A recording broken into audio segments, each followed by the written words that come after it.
నీ యవ్వన ప్రాయంలో నీ ఫౌండేషన్, నీ పునాది అనేది పాడైపోతే నీ జీవితం టోటల్గా నాశనం అయిపోద్ది అనే సంగతి నీకు తెలుసా? నీ ఫ్యూచర్ అంతా కూడా నీ యవ్వన ప్రాయం మీద కట్టబడాలి. దేవుడు అనేటువంటి పునాది మీద నీ జీవితం కట్టబడకపోతే నీ భవిష్యత్తు నీకు అంధకారంగా మారింది. యవ్వన ప్రాయం అనేది ఒక ఉర్రూతలొగించేటువంటి ప్రవాహం లాంటిది. చాలా ప్రవాహం పొంగినట్లుగా యవ్వన జీవితం అనేది మనిషిని నడిపిస్తుంది.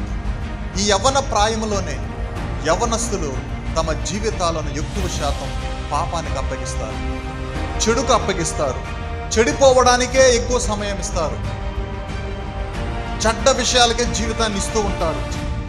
అంటే సాతానుడు నీ యొక్క జీవితాన్ని యవ్వన ప్రాయంలోనే గురిపెట్టుకుంటాడు. యవ్వన ప్రాయంలో మిమ్మల్ని సాతానుడు కనుక నాశనం చేసేస్తే మీరు ఎప్పటికీ కూడా ఇంకా ఒక మంచి క్రైస్తవ జీవితాన్ని బ్రతకలేరు. అది సాతానుడికి తెలుసు.